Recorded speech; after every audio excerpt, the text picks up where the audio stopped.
What's up, guys? This is Boulevard the Fell-Handed. I am in the Type 59 on Ardennes standard battle.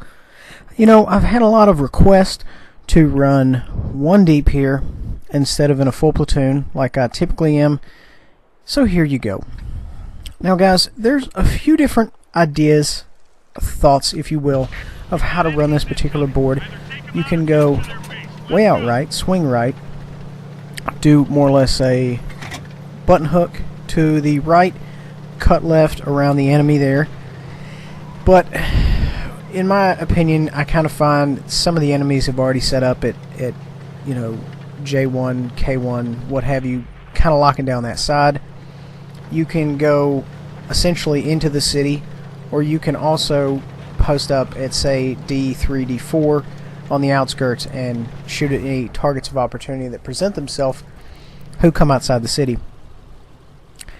I kind of use different tactics every time to find out what is perfect, what is flawless. In my opinion, I have yet to find one, because every situation in this particular map can change depending on where the reds are. Now, of course, you would say that goes for every map, and of course it does. This is a little bit more so, though. The position of tanks will dictate, obviously, where you want to set up. So, you know how normally you can say, alright, well, in this map, the TDs are going to sit here, the heavies are going to be here, the mediums are going to be, you know, here, here, here. This board is a little difficult to decide where everyone's going to be. Normally, people congregate around the middle of the board in the city here, which is kind of why I'm here. Now, guys, I should mention at this time, you see I have this tiger in front of me.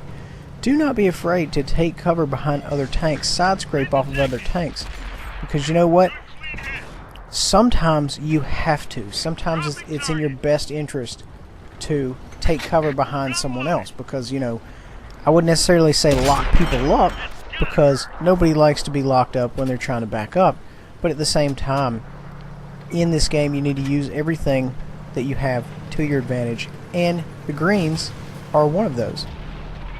If I was in an E100, sure, I'd let everybody who wants to side scrape off of me, as long as they don't back up or stop me when I'm trying to back up. So right now, you know, we have a couple of guys down this alley. Someone just fired at me. I'm going to pull out, put a round in him. I don't have my hull oriented where it needs to be, so I'm kind of repositioning right now. Going to try to wait till this guy fires. Ended up taking one. Now that, you know, you can see how the position of the hull was, I can tell that I'm in a poor angle. Obviously, was kind of waiting to see if he would shoot someone else. Now, I am doing some side scraping here. I am kind of concerned because I'm not exactly sure if the greens to my right can hold the right, so to speak, because if they come around and swing through J3, they'll be able to shoot right into my right side. And the right side of the Type 59 is extremely vulnerable. Everything important is on this side of the tank. So we're still maintaining a good presence here. They do have shooters extremely far back. If you remember how I said you could post up on our side of the board on D3, D4, that's more or less what they're doing. That is essentially their sniping area on the red side of the board. We do have a very armored, tough tank up there sniping. That tank does not really have the gun nor the accuracy to be sniping. You know, normally your heavier armored tanks need to be up front, getting in the grind with the rest of the enemy. But you know what? People are going to run their tanks how they want to run their tanks. There's little or nothing I can do about it. I know he's up there. I'm not going to advance down here.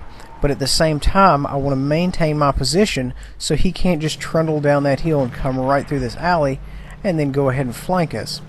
I decided to pull out because those tanks are a bit slow, and if I can go up here and focus on this other red up here, we can go ahead and get rid of him and not have to worry. That's one less red we have to worry about. And you know, that goes along the same lines of any one-shot tank you see. You know, a lot of people say, okay, well, if you're doing 400 damage a shot and he's 50, you know, you might as well shoot something else and get your full damage out of it. I disagree. I think even if you get 5 HP off the enemy, That's one less tank you have to deal with. That's one less tank you have to spot, or that's spotting you. So it's a good play in my book. Now I decided to pull back and head towards the cap. The cap defense should be first priority. Even though, you know, you may not be camping, you need to watch the map so that you know about when you need to take off to head back towards the cap. The Artie has already repositioned, and I'm assuming they are aiming on the cap.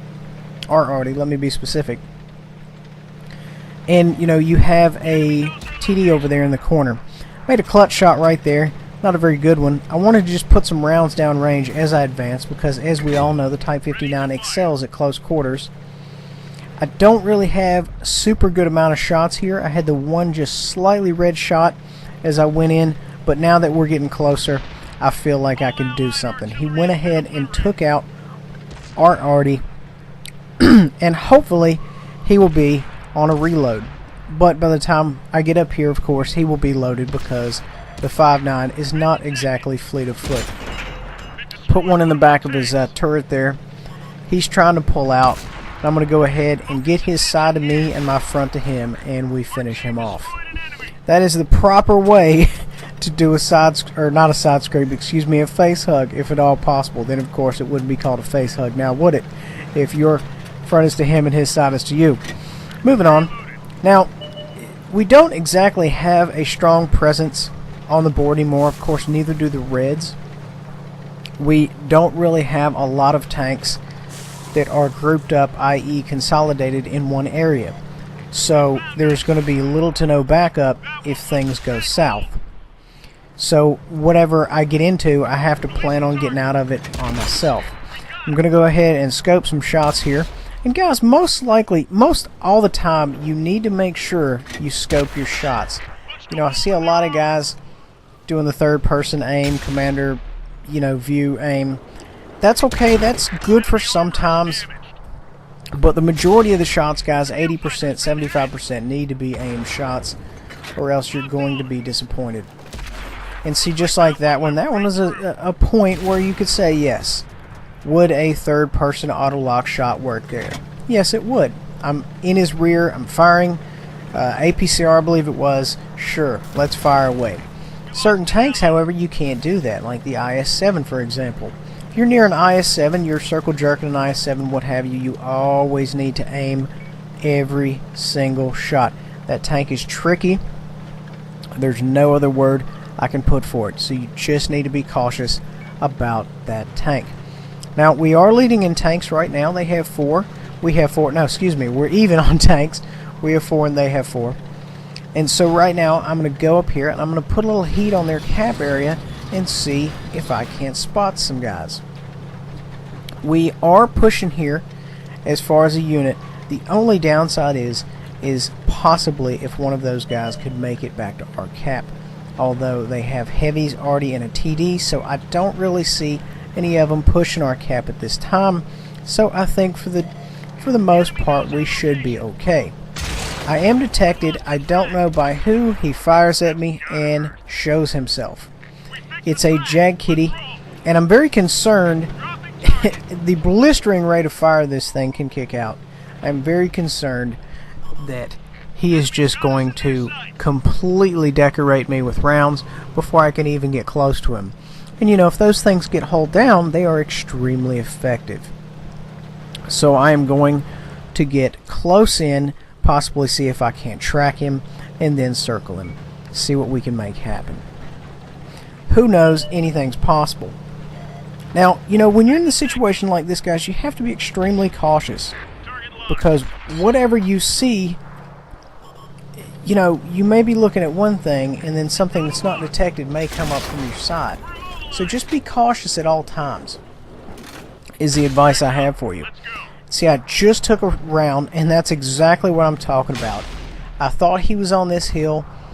The hill behind me, he was actually on the hill forward of me, and he just backed up, waited, and then pulled over. So you always have to be cautious at the tanks you do not see. He finished me off. There's 2 guys remaining, and of course, they fumble the ball. But you know, it's gonna happen. You can't always win every single time. Sometimes you're just gonna go in here and you're gonna get murdered and there's not gonna be anything you can do about it. So, you know, the sooner you understand some games are just going to go poorly for you, the better off you'll be. And I'm not saying this is any inclination on your skill or what have you. You just have to understand sometimes you're going to go around a flank, it's going to look fine, everything's going to be okay, and then, you know, half the team's going to show up and kill you and the 4 guys with you. And, you know, I would say yes, it boils down to being out-tanked at some point, but the other flip side of that coin is there's only so much you can do if they decide to lemming train your area. At any rate, guys, you know, we had a pretty good game. 2805 damage, 37 assisted with 1650 bounced, which is fantastic. I always like to make sure I bounce damage in this tank. It's pretty amazing, the armor on this thing. As long as you know how to properly use it, you want to stay hull down, you want to angle your hull, you want to side scrape, you want to use everything you would normally use for heavy tanks for this, because it works wonders.